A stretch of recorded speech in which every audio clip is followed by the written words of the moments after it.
এ পর্যায়ে বক্তব্য রাখবেন বাংলাদেশ খেলাফত মজলিসের সংগ্রামী আমির, তারা নির্যাতিত মজলুম সিপাহ সালার শাইখুল হাদিস ইবনে শাইখুল হাদিস হযরত মাওলানা মামুনুল হক দামাত বারাকাতুহু। তাকবীর, নারায়ে তাকবীর।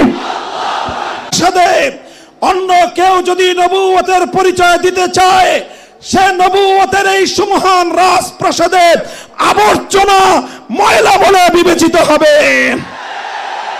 ইতিহাসের ঘৃণিত ময়লা আবর্জনা কুখ্যাত গোলাম আহমদ কাদিয়ানী এবং তার অনুসারীদেরকে বাংলার রাষ্ট্রে কাফের ঘোষণা দেখতে চাই।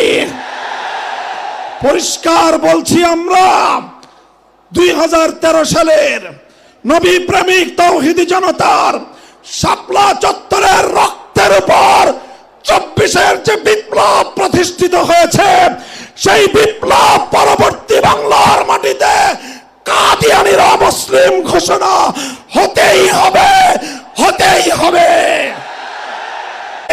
পীর সাহেব মধুপুর যেটা তুলেছেন, এবার কাদিয়ানীদের অমুসলিম ঘোষণা দাবি আদায় করার জন্য যদি প্রয়োজন হয় আবার 5 মের মতো ঢাকা অবরোধ করতে হবে, ঢাকা অবরোধ করতে হবে।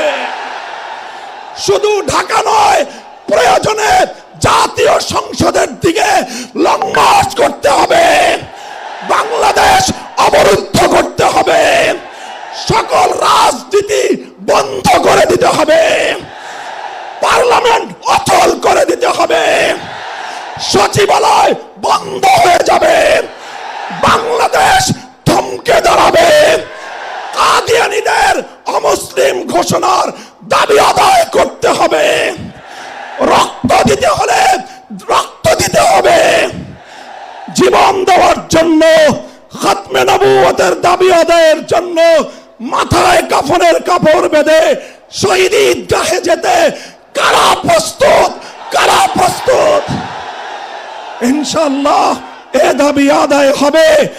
আর যদি সরকারগুলো দাবি আদায় করতে ব্যর্থ হয়, আগামী দিনে আমরা পার্লামেন্ট গঠন করব, আমরা ক্ষমতায় যাব, আমরা কাদিয়ানীদেরকে জাতীয় সংসদে আইন পাস করে কাফের ঘোষণা করব, অমুসলিম ঘোষণা করব ইনশাআল্লাহ। নাসরুম মিনাল্লাহি ওয়া ফাতহুন করিম।